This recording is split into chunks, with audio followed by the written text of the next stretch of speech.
Considerada uma das obras brasileiras mais populares, a primeira missa do Brasil foi elaborada em Paris pelo pintor brasileiro Victor Meirelles, entre os anos de 1859 e 1861.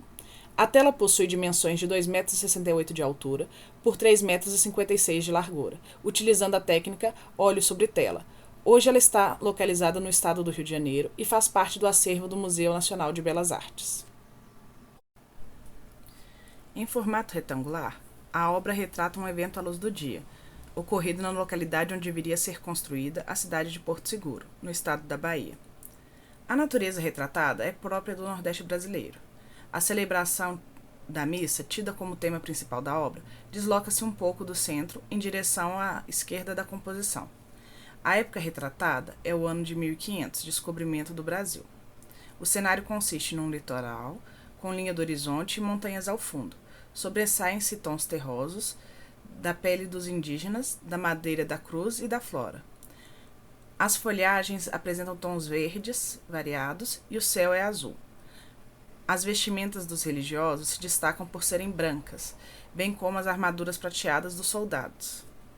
No primeiro plano, os indígenas sobreados estão dispostos ao longo da parte inferior da tela e assistem à celebração de costas para o observador.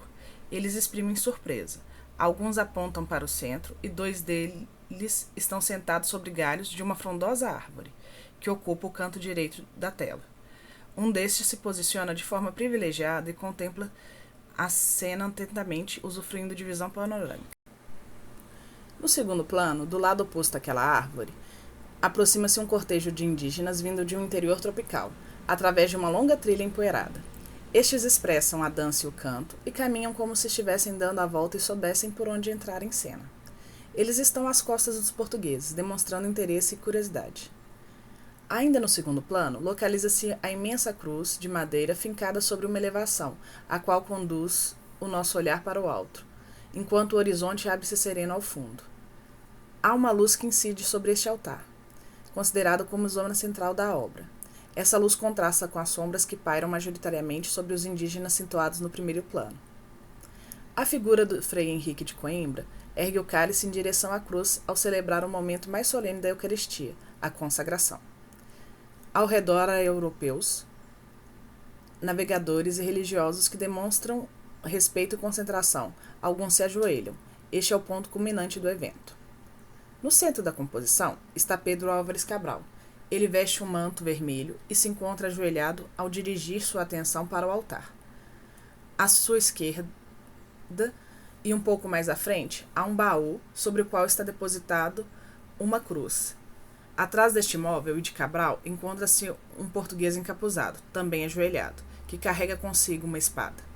É possível traçar um triângulo imaginário a partir da cabeça de Cabral, junto à cruz, e a espada do português. A cruz catequiza, a espada subjuga, simbolizando respectivamente a forma da fé e da força se equivalendo. A obra documenta o batismo da nação brasileira, a partir da associação de 2 culturas, indígenas e portugueses. É retratado na tela a missa que ocorreu no dia 5 de maio de 1500, celebrada pelos portugueses no estado da Bahia. A data de execução e o acontecimento representado na tela apresentam 360 anos de diferença. Para executá-la, Victor Meirelles baseou-se na descrição que o escrivão Pero Vaz de Caminha fez na carta escrita a Dom Manuel, rei de Portugal. Além disso, o pintor procurou fontes iconográficas que o auxiliassem na composição e que legitimassem seu trabalho perante a crítica. Para isso, sua principal referência imagética foi o quadro de Horace Vernet, Uma Missa Cabilha, exposto no Salão Oficial de Paris em 1855.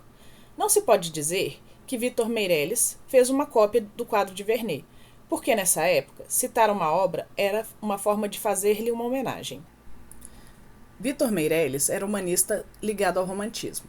Fazia parte da primeira geração de alunos da Academia Imperial que se firmaram como grandes nomes no cenário artístico nacional. O pintor ingressou na academia ainda jovem, obtendo do governo imperial bolsas de estudo para a Europa, onde alternou residência entre França e Itália. Lecionou na instituição até o fim do regime monárquico. Desenvolveu a maior parte de sua carreira durante o Segundo Reinado, encontrando no imperador Pedro II um grande admirador e protetor. Seu nome está intimamente relacionado ao triunfo do gênero nobre da pintura histórica no país.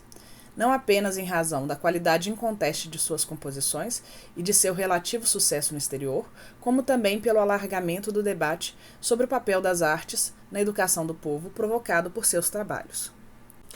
O estilo romântico da obra é apresentado na visão idealizada do encontro entre portugueses e indígenas. Gonzaga Duque, escritor e crítico de grande prestígio na época, comentou que a natureza de Meirelles é tímida e que não lhe convém ver o lado trágico da luta. O pintor buscou recriar um fato passado, determinante na reconstrução das origens da nação brasileira. O tema da obra foi sugerido justamente pelo escritor Araújo Porto Alegre, um dos principais nomes da primeira geração do romantismo brasileiro.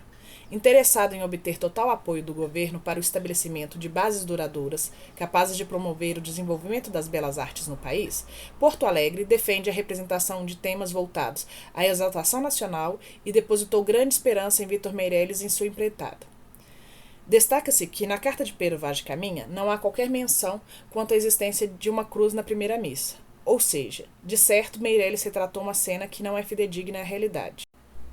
O pintor procurou transmitir a ideia de que a chegada dos portugueses à América foi marcada por gestos de amor e paz, e que o ato religioso de caráter cristão uniu os indígenas, o que não necessariamente é uma representação dos fatos ocorridos na época. Entre 1859 e 1861, Vítor Meirelles dedica-se à realização de sua obra, quando consegue expô-la no Salão Oficial de Paris. Foi o primeiro artista brasileiro a participar de uma mostra internacional desse porte, fato que marcou não somente a sua carreira, como a própria história da Academia Imperial. Em 1876, a tela volta a ser exposta no exterior, na Filadélfia, juntamente com outras composições do mesmo artista.